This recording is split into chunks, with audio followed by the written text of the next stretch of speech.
लोकसभा व विधानसभेच्या निवडणुकीच्या दरम्यान मतदार याद्यांमध्ये मोठा घोळ करून दर्शनी ते 78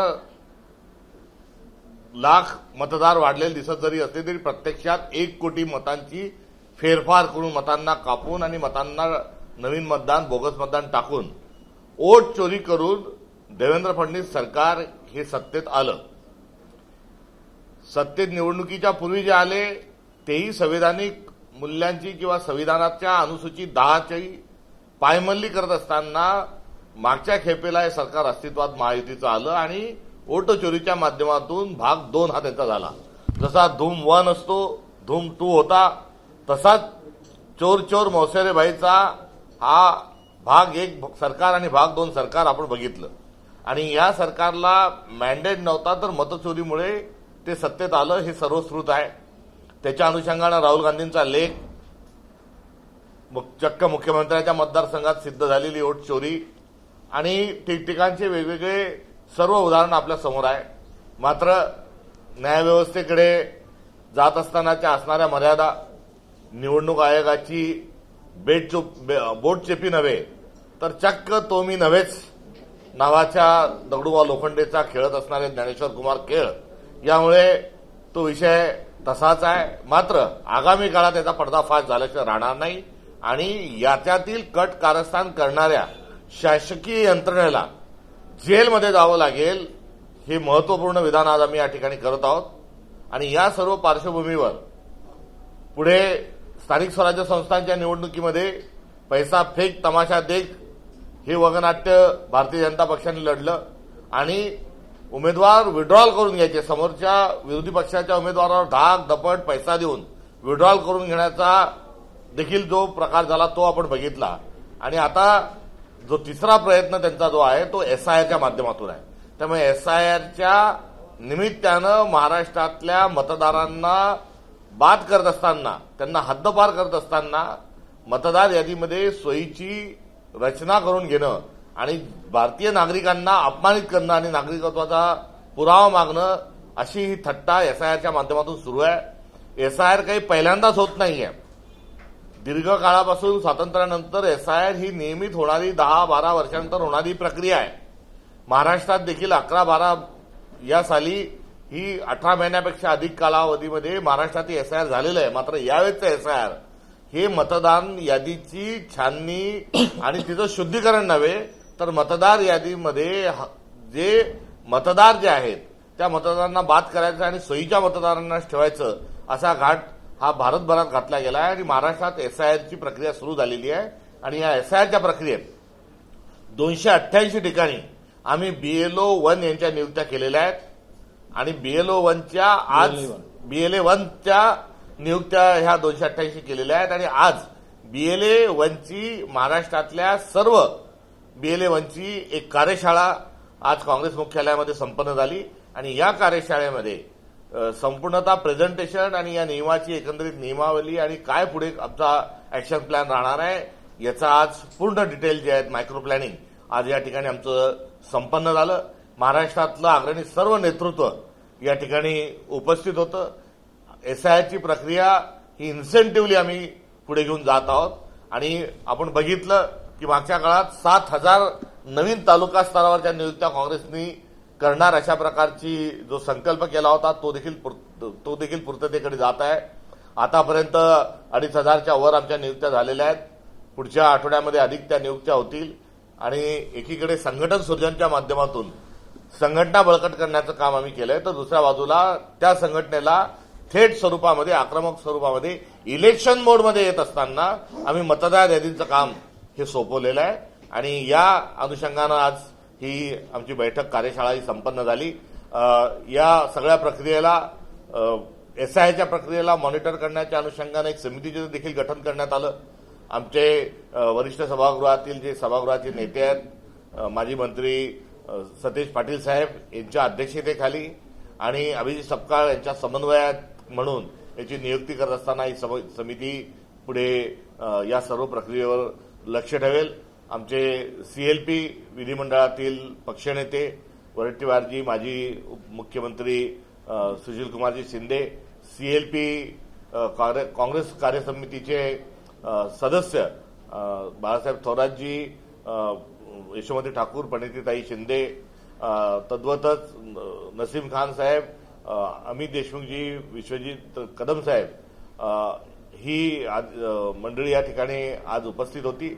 आणि यासोबतच अखिल भारतीय काँग्रेस कमिटीचे सचिव कुणाल चौधरी आणि जनरल सेक्रेटरी सप्पलजी आणि आमची या SIRच्या संदर्भातली राष्ट्रीय टीम आणि राज्य PCCने गठीत केलेली राज्याची टीम अशातून आज विशुद्ध स्वरूपाची वर्किंग मीटिंग आमची आज या ठिकाणी संपन्न झाली. सर, 18 जूनला विधान परिषदेची निवडणूक होते. महायुतीचा फॉर्म्युला ठरलाय, त्यांच्या बैठका झाल्या. महाविकास आघाडीचं नेमकं काय ठरलंय आणि काँग्रेसमध्ये पहिली उमेदवारीची मागणी झाली आहे. सोलापूरमधून काकासाहेब कुलकर्णींनी तुमची भेट घेऊन उमेदवारी मागितलेली आहे. नेमकं काँग्रेसचं काय ठरलंय? 17ही मतदारसंघातील कार्यकर्ते भेटत आहेत, नेते भेटत आहेत. लढण्याची त्यांची पूर्ण जी तयारी आहे ती त्यांनी इच्छा पूर्ण दर्शवलेली आहे. काँग्रेस पक्षाच्या वतीनं विरोधी पक्षाशी बोलणं देखील सुरू आहे. आमचे विधिमंडळातील नेते आदरणीय विजय वडेट्टीवारजी हे आज आणि उद्या 17ही जागाच्या संदर्भात विरोधी पक्षांशी चर्चा देखील ते करणार आहेत आणि चर्चेअंती हा निर्णय जो आहे तो आम्ही अंतिम टप्प्यामध्ये घेऊ. तुम्ही किती जागांवर दावा? अंतिम टप्प्या आम्ही चर्चाच्या प्रक्रियामध्ये आज रोजी आहोत. निवडणुका या कशा होतात आहे, लोकशाहीची पायमल्ली कशी झाली आहे, मागच्या खेपेला स्थानिक स्वराज्य संस्थांच्या निवडणुकीत पैसा फेक तमाशा देख कसं नाट्य तमाशा झाला तो आपण बघितला आहे आणि आता त्याचा क्रूर भाग या निवडणुकीच्या माध्यमातून कुठेतरी बघायला मिळणार आहे. त्यामुळे बाप बडा ना भैया सबसे बडा रुपया हे आता ब्रीदवाक्य घेऊन भारतीय जनता पक्ष कामाला लागली आहे. त्यामुळे आमची काय स्ट्रॅटेजी आणि काय राहील हे आम्ही तुर्तास अजिबात सांगणार नाही. आम्ही छत्रपती शिवाजी महाराजांच्या गनिमी काव्या पद्धतीने पुढे जाऊ. बऱ्याचशा जिल्ह्यांमध्ये पेट्रोल डिझेलची टंचाई आहे, शेतीची कामं रखडलेली आहेत. अशात मुख्यमंत्री म्हणतात तणावपूर्ण परिस्थिती कुठेही नाही आहे, काही ठिकाणी किरकोळ ठिकाणीच अशी परिस्थिती आहे असं मुख्यमंत्र्यांनी म्हटलं. त्यांना मागे बोलत असताना मी त्यांना जी एक उपमा दिली होती की ते गजनी आहेत, याचाच प्रत्यय त्यांच्या या स्टेटमेंटमधून येत आहे. कारण गजनीला शॉर्ट टर्म मेमरी लॉस होता. ते म्हणतात आहे की ही टंचाई नाही आहे तर काँग्रेस भ्रम फैलवते, मग एवढ्या लांब रांगा का, अशा स्वरूपाचं वक्तव्य त्यांचं असेल आणि कुठलीच टंचाई नाही अशा प्रकारचा अभिप्राय असेल असं ते सांगतात आहे. म्हणजे ते खोटं बोलतात आहे असं मी म्हणणार नाही. मात्र गजनी हा त्यांना मी मागे दिलेली उपाधी ही त्यांना या निमित्तानं त्याची पुन्हा एकदा नव्याने आठवण झाली. कॉक्रोच जनता पार्टीचे 20 मिलियन फॉलोअर्स झालेले आहेत. ट्विटर अकाउंट त्यांचं बंद करण्यात आलेलं आहे. डिपके म्हणतायत, डिपकेच्या वडिलांनी दावा केलाय की जीवाला धोका आहे, धमक्या येत आहेत. जीवाला धोका असणं हे स्वाभाविक आहे. तातडीनं सरकारनं आणि भारत सरकारनं त्या संदर्भामध्ये लगेच आपली भूमिका स्पष्ट केली पाहिजे. शेवटी भारतीय नागरिक आहे, आज रोजी उच्च शिक्षणाकरता MS च्या शिक्षणाकरता विदेशात आहे आणि अशा वेळेस प्रत्येक भारतीय नागरिकाचा जीवाला संरक्षण देणं हे सरकारचं काम आहे आणि सरकारच त्यांच्या जीवावर उठली आहे का ही आशंका आहे. अजितदादा पवारांचा अपघातामध्ये उपस्थित झालेल्या प्रश्नांची उत्तरं आजपर्यंत मिळत नाही आहेत आणि सरकारमधल्या माणसाचा घातपात होतो अशा प्रकारच्या संशयावर काही बोलायला तयार नाही. आता नव्याने दिपके या प्रकरणामध्ये जो संशय व्यक्त केला जातोय तो योग्य आहे आणि या योग्य प्रश्नाला सरकारनं त्याच्यावर आपला प्रतिसाद हा कुठेतरी दिला पाहिजे आणि विदेशातल्या अमेरिकामध्ये भारतीय दूतावासाला सांगून त्यांना सुरक्षा प्रदान केली पाहिजे.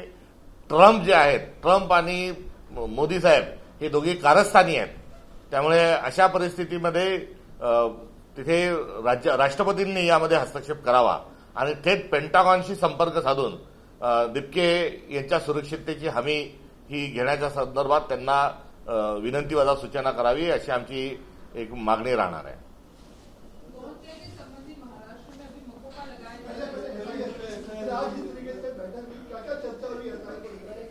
मराठी झालं?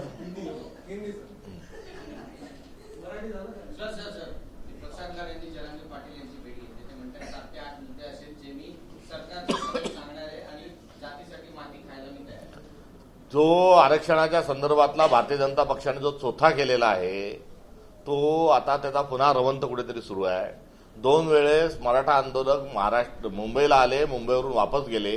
त्यांना दिलेल्या एकूण अभिवचनांचं आणि शिवाजी महाराजांच्या पुढे नतमस्तक होऊन शिवाजी महाराजांच्या पाया पडून घेतलेल्या शपथेचं काय झालं? परतलेले गुलाल खेळून परतलेले आंदोलकांना पुढे सर्टिफिकेट मिळाले का? या सगळ्या प्रश्नांची उत्तरं सरकारने दिली पाहिजे.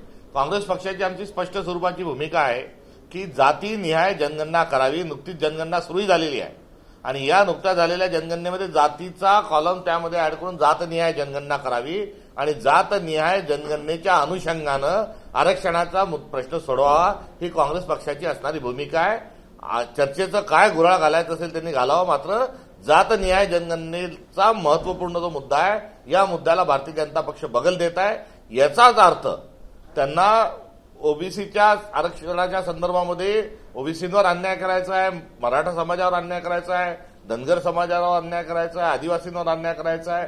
त्यामुळे हा सगळा जो खेळ भारतीय जनता पक्षाचा जो चाललाय, हा जाती जातीत भांडणं लावण्याकरता जातनिहाय जनगणना मुद्दा हा त्यांनी गुंडाळून ठेवला आहे. संजय शिरसाटांचं वक्तव्य आहे की 23 आमदार आमच्या संपर्कात यावरून एकनाथ शिंदे यांना त्यांना चांगलं सुनावं द्यायचं पण माहिती मिळते. एकंदरीत कसं पाहता याकडे आणि काही महायुतीमध्ये घुसघुस सुरू असं दिसतंय का? आमचे विधिमंडळातील घटनेते वरटीवार साहेब याच्यावर काय आपलं संजय शिरसाट सध्या फार वेग बोलतात आणि त्याला कुठेही आधार नसतो. खरं आहे की आत्ता अलीकडे सरकारमध्ये काय आलबेल आहे असं तर म्हणायचे काही स्कोप नाही. मुळात 2 गोष्टी लक्षात घेतल्या पाहिजे की एकमेकाला दाबण्याचा प्रयत्न हा राजरोसपणे सुरू आहे.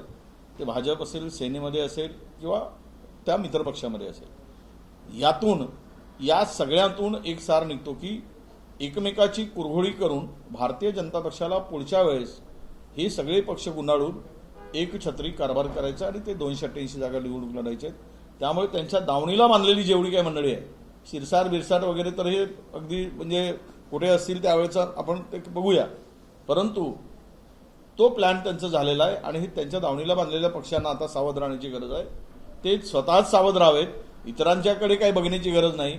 जे एकनाथजी शिंदे साहेब म्हटले ते खरं आहे की अशा प्रकारचे कुठले तरी वादंग निर्माण करणारे स्टेटमेंट करायचे. पण राजकारण आजचं महाराष्ट्रातलं हे इतकं सडवलेलं आहे, ते घाणच झालं नाही तर वास सुद्धा येतोय. म्हणजे घाण झाली की आपण समजू शकतो घाण आहे, पण त्याचा इतका दुर्गंध सुटलेला आहे. आणि सगळं 2014 पासून सुरू केलेलं आहे. सत्तेच्या लालसेपोटी कुठल्या स्तराला जावं, कुठल्या मर्यादा असाव्यात, त्या सगळ्या मर्यादा संपून हे राजकारण चाललेलं आहे. सत्ता, संपत्ती, लूट आणि भाड में जाए जनता, असं एकूण एजेंडा सरकारचा दिसतोय. महायुतीच्या सरकारच्या कारकिर्दीमध्ये जेव्हा तानाजी सावंत हे आरोग्यमंत्री होते त्यावेळेला 345 कोटी रुपयांचा एक नवीन घोटाळा पुढे येतोय. कॅथलॅब 19 राज्यातल्या 19 हॉस्पिटलमध्ये कॅथलॅब तयार करण्याचं एक कंत्राट देण्यात आलेलं होतं. कॅथलॅब तर बनले नाही, परंतु 80% रक्कम ही कंत्राटदाराला देण्यात आल्याची माहिती. याचं आता SIT नेमली पाहिजे, चौकशी उच्चस्तरीय केली पाहिजे. सरकारमध्ये ते सुद्धा होते त्यावेळेस, जे आत्ताचे मुख्यमंत्री आहेत ते सुद्धा सरकारमध्ये त्यावेळेस उपमुख्यमंत्री होते, आता मुख्यमंत्री आहे. हिंमत असेल तर अनेकांची प्रकरणं दाबली गेली. आता मी प्रकाश मेहतापासूनचा 1000 कोटींचा आरोप होता, काय झालं त्यांचं? अनेक उदाहरणं मला देता येतील. जेवढे भ्रष्टाचारी आहेत तेवढे सगळे भाजपच्या काय म्हणतात गोट्यामध्ये दावणीला उभे म्हणून तिथला चारा खात आहेत. म्हणजे त्यांची उपमा मला बाकी दुसरी करायची गरज नाही. हे सगळं दिसते. जेवढ्यावर गंभीर आरोप होते तेवढे मस्तपैकी रोज गळाभेट सुरू आहे, रोज सत्तेमध्ये मशगूल आहे, रोज घोटाळे सुरू आहेत. तो एक घोटाळा झालेला तेव्हाचा नाही, असे घोटाळे काढले तर 100 घोटाळे निघतील आणि एकही सत्तेमधील माणूस सुटणार नाही, एवढे प्रचंड घोटाळे आहे. पण चौकशी करणार कोण आता, हा खरा प्रश्न आहे. महाराष्ट्र उजाड होईल, बर्बाद होईल, उद्ध्वस्त होईल, त्यावेळेस लोकांचे डोळे उघडतील. आता जे चाललेलं आहे सगळं भारतीय जनता पक्षाचं म्हणजे राम भरोसे हिंदू हॉटेल चाललंय. शेतकऱ्यांच्या संदर्भात जे आहे ते मुख्यमंत्र्यांनी काही मदत जाहीर केलेली आहे. अनेक ठिकाणी जे आहे ते आता अवकाळी पाऊस सुद्धा सुरू झालेला आहे. हे बघा, शेतकऱ्याचा अजिबात फायदा या कर्जमाफीने होणार नाही. त्यांनी 2 लाख रुपयाचा शेतकऱ्यांचा अजिबात फायदा होणार. 2 लाख रुपयाची कर्जमाफी. आणि मग त्यांच्या वरचे पैसे कोण भरणार? गेल्या 2 वर्षामध्ये त्यांचे व्याज वाढून, चक्रवाढ वाढून ते रक्कम मोठी झालेली आहे. उर्वरित पैसे भरायला त्यांच्याकडे पैसे नाही. बरं, तुम्ही 2 लाख दिले तर उर्वरित कर्ज त्यांचं त्याच्या डोक्यावर राहील, त्यामुळे नव्यानं कर्ज मिळणार नाही.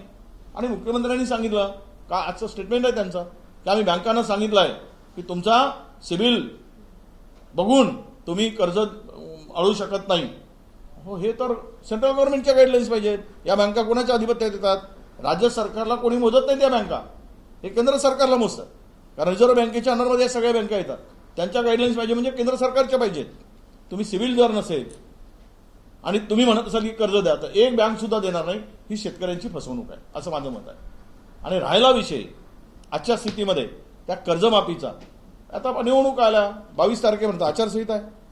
म्हणजे गेली हे आता मार्चपर्यंत कोणालाच कर्ज मिळत नाही आहे. तुम्ही आता बघितलंय 10% सुद्धा कर्ज बँकातून शेतकऱ्यांना मिळालं नाही. पुढचा हंगाम कसे शेतकरी करतील? तुम्ही आकडे घ्या, माहिती घ्या. आम्ही घेतली.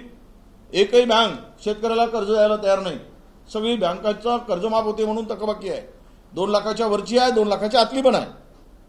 कोणीच भरले नाही. थकबाकी असल्यामुळे त्यांना लोन मिळत नाही. आणि लोन न मिळाल्यामुळे पुढचा हंगाम होणार नाही. हमी भाव मिळत नाही आहे. शेतकरी तसा हैराण आहे.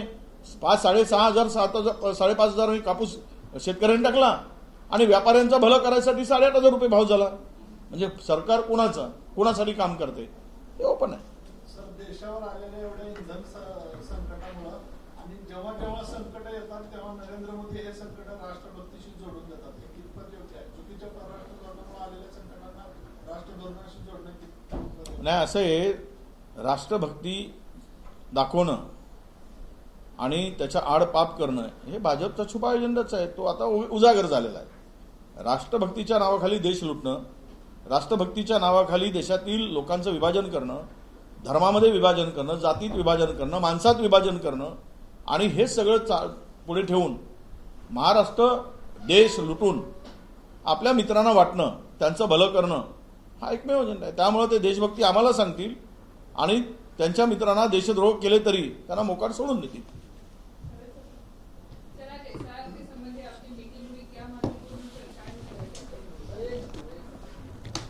एसआईआर के माध्यम से वोटर लिस्ट में नामों को कटवाना, ये सिलसिला पूरे भारत में चल रहा है. और एसआईआर के माध्यम से बंगाल में भारतीय जनता पार्टी ने अपनी सरकार वहां पर लाई है. इसके पहले वोट चोरी के माध्यम से फर्जी वोटों को बढ़ाकर महाराष्ट्र में सत्ता हाथी आई थी. अभी वोटर लिस्ट को कम कर वोटर लिस्ट के जो मूल मतदाता है उनको हटाकर जो एसआईआर की जो साजिश चल रही है उस पर चौकन्ना रहने की आवश्यकता है. और आज हमारा माइक्रो प्लानिंग यहाँ संपन्न हुआ. 288 हमारी जो पूरी विधानसभा है उसके BLA 1 की जो नियुक्तियां की थी, आज उनके साथ इसको लेके कार्यशाला संपन्न हुई और सतेज रहते हुए आगे बढ़ने का फैसला हुआ. एक ऐसा है कि लास्ट टाइम जब इलेक्शन हुआ तभी प्रदेश अध्यक्ष ने कहा था कि हर विधानसभा चुनाव क्षेत्र में 5 की बात वोटिंग हुई है, दूसरी बात उन्होंने कहा कि गड़बड़ी हुई है और ये सारे डिटेल्स उनके पास है. तो अभी एसआईआर करते वक्त आप कौन सा यूनिट हाथ में रखना चाहते हो? एसआईआर का और चुनाव जो हुआ ये 2 अलग मुद्दे हैं. जो वोट चोरी गद्दी छोड़ का जो हमारा मुद्दा था वो बरकरार है और तमाम जगह वोट चोरी किस प्रकार से हुई थी उसको पर्दाफाश कांग्रेस पार्टी के माध्यम से हुआ था. राहुल जी ने इस मुद्दे को बड़े पैमाने पे उठाया था, मगर मुक्की बहरी अंधी और इतना ही नहीं तो बेशरम सरकार रहने के कारण और नैतिकता का उनका दूर दूर तक कोई वास्ता नहीं, इसलिए उन्होंने तमाम जो सवाल है, तमाम जो मुद्दे जो सच साबित हुए थे उस पर कोई अपना बयान दिया नहीं. और इसमें चुनाव आयोग भी जो है वो चुनाव आयोग एक ही थाली के चट्टे बट्टे चुनाव आयोग और भारतीय जनता पार्टी है, ये भी पूरे लोग जान चुके हैं. बहरहाल वोटिंग के समय कब कब कितना कितना वोटिंग हुआ था इसका जो फॉर्म नंबर 44 जो है उसकी स्टेटस जो है कांग्रेस पार्टी ने मांगा है और वो देने के लिए हिचकिचा रहे थे. तब जाके आज जो है वो राइट ऑफ इंफॉर्मेशन के तहत वो भी वहां पर हमने हमारा पिटीशन जो है वो हमारा आवेदन वहां पर दिया है और जैसे हमें 44 फॉर्म की जो जानकारी मिलेगी तो उसको लेकर हम कोर्ट जाना है कि अन्य और कुछ चीजें करनी है, हम इसको जरूर टटोल के देखेंगे। 90 लाख वोटर जो काटे गए थे, तो महाराष्ट्र क्या लगता है महाराष्ट्र में भी ऐसे कुछ करने की? महाराष्ट्र में तो होते साथ ही 1 करोड़ वोटर काटने का टारगेट भारतीय जनता पार्टी ले रही है और उनके तमाम जो बगल बच्चे हैं वो इसका प्रोपोगंडा करते हुए घूमते आ रहे हैं। मगर हम पूरी तरीके से संविधान बचाने का और फ्री एंड फेयर इलेक्शन की दिशा में हम हमारा दबाव बना के रखेंगे।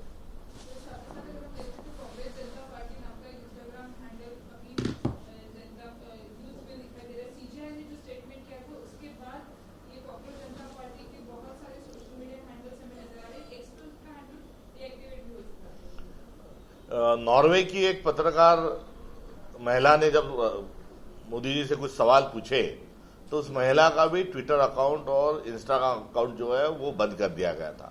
तो जो जो सवाल पूछेगा और जो जो आवाज उठाएगा सरकार, अपने जनता की बात और वास्तव जो स्थिति है वो सामने रखेगा, उनके सबके अकाउंट बंद कर दिए जाएंगे। आपने ये भी देखा होगा कि पिछले दिनों महाराष्ट्र प्रदेश कांग्रेस कमेटी का जो इंस्टाग्राम अकाउंट है उसको भी सस्पेंड कर दिया था। तो ये बहुत ही झूठे लोग हैं और इस प्रकार से उनकी ये हरकतें जारी रहती है। क्या आपका सपोर्ट है कांग्रेस जनता पार्टी के इस अभियान को? कांग्रेस का देखिए, जनता का आक्रोश है और इस आक्रोश को उस माध्यम से एक सामने लाने का प्रयास एक पेश के माध्यम से किया है। वो कोई दल नहीं मगर जनता की आवाज जो है वो आगे लेके जा रहे हैं और ये जनता की आवाज है। ये हम बहुत दिनों से हम भी उसी तरीके से बात कह रहे हैं। लेकिन सर उसी से जुड़े अभिजीत के जो वो पेज कहीं ना कहीं चला रहे हैं, उनके साथ कुछ और साथी है, उन्हें जान से मारने की धमकी मिली है। अजीत दादा पवार डिप्टी सीएम महाराष्ट्र, उनका प्लेन हादसा होता है और हादसे के पीछे साजिश होने की बहुत बड़ी आशंका है। नहीं तो वो बहुत सारे टेक्निकल मुद्दों पर वो साबित भी हो चुकी है। इसके बावजूद आज तक उसका कोई जवाब नहीं मिल रहा है और ऐसे में डिप्टी जी यदि आवाज उठाते हैं तो उनके भी जान को जरूर धोखा है।